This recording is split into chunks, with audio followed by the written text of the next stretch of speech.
কি পৰিস্থিতিত মৃত্যুক সাবটিলে পংখী সন্দিকৈয়ে কিয় স্বামীয়ে হত্যা কৰিলে পংখী সন্দিকৈ হত্যাকাৰী নীতিকেশ দাসৰ বৰ্বৰতা নৃশংসতাই জোকাৰিছে শিৱসাগৰ হত্যাকাৰী পুত্ৰক গ্ৰেপ্তাৰৰ পাছতো দুখ অস্বীকাৰ মাতৃৰ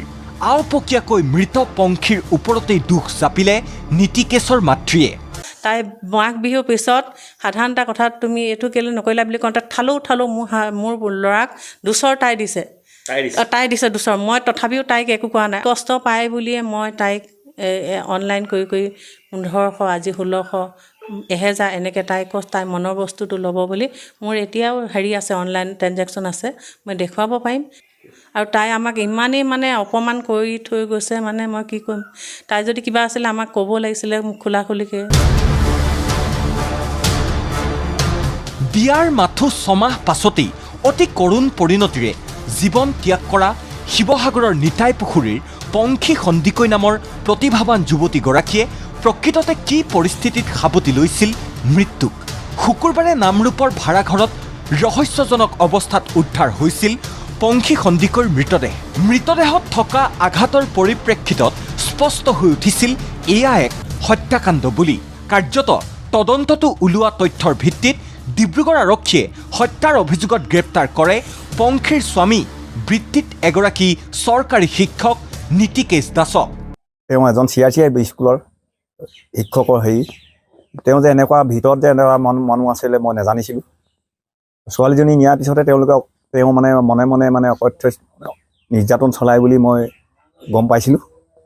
আমালৈ ফোন কৰিছিলে মাকলৈ খালি মোক কথাবোৰ মাকে শুদ্ধকৈ নক'লে মই কিমান কাজিয়া কৰিমগৈ বুলি খাপে খাতিৰ এক শিক্ষক দম্পতীৰ পুত্ৰ নিজেও এগৰাকী শিক্ষক হৈ নীতিকেশ দাস নামৰ যুৱকজনে এই ধৰণৰ বৰ্বৰ কাণ্ড সংঘটিত কৰাত সৰ্বত্ৰ সৃষ্টি হৈছে চৰ্চা প্ৰতিক্ৰিয়াৰ নিতাই পুখুৰীৰ দুবৰিচিগা গাঁৱৰ এই দৰিদ্ৰ ঘৰখনৰ অতি প্ৰতিভাৱান কন্যা পংখী সামাজিক সাংস্কৃতিক ক্ষেত্ৰখনত জিলিকি উঠিছিল মেধা আৰু পাৰদৰ্শিতাৰে কিন্তু মাত্ৰ 3 মাহৰ চিনাকিৰ পাছতেই নীতিকেশৰ সৈতে বিবাহত বহে পংখীৰ পিতৃ-মাতৃৰ ভাষ্য নীতিকেশৰ জোৰৰ বাবেই অতি খৰতকীয়াকৈ লোৱা হৈছিল বিবাহৰ সিদ্ধান্ত যাৰ বাবে বন্ধন বেংকৰ পৰা ঋণ পৰ্যন্ত লৈছিল দৰিদ্ৰ পৰিয়ালটোৱে মোৰ ছোৱালীজনী সৎ সাহসী তাই কি কম্ফু শিকা ছোৱালী জয়সাগৰহেন কলেজত আমাৰ এই দুবৰিচিগা গাঁৱৰ পৰা গৈ খেতি পথাৰ বোকা মাটিৰ পৰা গৈ তাই এছিষ্টেণ্ট জেনেৰেল ছেক্ৰেটাৰী হৈ কাৰ্যকাল চলাই আহিলে ৰাইজৰ লগত আমাৰ কন্যাবোৰে যাতে এনেকুৱা নৰপিশাচক ভাল পায় বা বিয়া ধুনীয়াকৈ সোমাই হ'লেও স্বামী বৰণ কৰি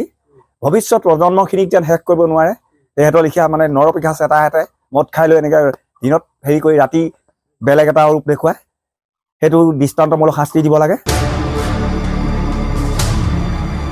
2023 চনৰ 3 অক্টোবৰত বিয়া হৈ যোৱাৰ পাছত পংখীয়ে একাধিকবাৰ মাতৃক জনাইছিল নীতিকেশৰ আন কেইবাগৰাকীও যুৱতীৰ সৈতে থকা অবৈধ সম্পৰ্কৰ কথা মৃত্যুৰ কিছুদিন পূৰ্বেও জনাইছিল নীতিকেশৰ সৈতে সংঘাতৰ কথা কিন্তু মাতৃৰো হয়তো অনুমানৰো বাহিৰত আছিল যে নীতিকেশ নামৰ এই যুৱকজনৰ অন্তৰ্ভাগত আছে এক নৃশংস হত্যাকাৰীৰ ৰূপ যাৰ বলি হৈ অকালতেই অতীত হ'বলগীয়া হ'ল পংখী সেই ভাল পোৱা মিছা আছিল তাই বুজি নাপালে মোৰ ছোৱালীজনীয়ে আমিও বুজি নাপালোঁ তাৰ বেলেগ ছোৱালীৰ লগত সম্পৰ্ক আছে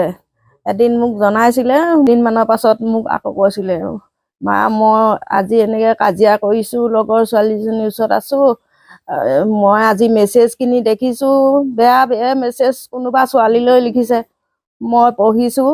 আৰু মেছেজখিনি তাই মোবাইলত স্ক্ৰীনশ্বট মাৰি থৈছোঁ বুলি কৈছে মোক কিন্তু তাই দেখাবলৈ সুবিধা নাপালে সি উচিত শাস্তি পাওক মোৰ বুকু জুই কৰা তাৰ মাক বাপেকে পাওক তাৰ মাক বাপেকো সেই চিধা জুই কৰা জ্বলক তাৰ মাক বাপেকৰ বুকুত সি মোৰ ছোৱালীজনীক যেনেকৈ শেষ কৰিলে সিও শেষ হওক কিন্তু ইমানৰ পাছতো সকলো কথাই প্ৰায় সম্পূৰ্ণকৈ স্পষ্ট হোৱাৰ পাছতো হত্যাকাৰী পুত্ৰক নিৰ্দোষী সজাবলৈ মৃত পংখীকে দোষী প্ৰমাণ কৰিব বিচাৰিলে নীতিকেশৰ মাতৃয়ে মাদাহী কৈছে মোক মই তাইক মানে একোৱেই কোৱা নাই, চোৱাই নাই বুলি কৈছে। মোক মা আপুনি বিশ্বাস কৰক, মই তাইক একো মৰা নাই বুলি কৈছে। মাতৃ হিচাপে মই এইটো আহ্বান জনাওঁ, যদি ছোৱালী তোলে মাতৃক অন্ততঃ ছোৱালীজনীক অন্ততঃ পেণ্টি বাৰকেইটা ধুবলৈ মাকে শিকাই পঠিয়াব লাগে, সেইটো মই দাবী কৰোঁ।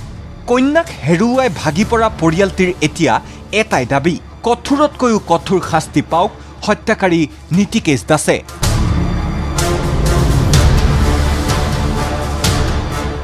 সোণাৰীৰ পৰা মিতুপৰ্ণ গগৈ আৰু শিৱসাগৰৰ পৰা কৌস্তভমণি কাকতিৰ ৰিপৰ্ট, ND24।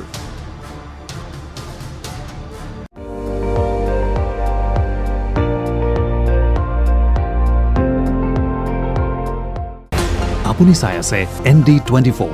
সৰ্বশ্ৰেষ্ঠ নহয় সৰ্বোত্তমৰ দৌৰত।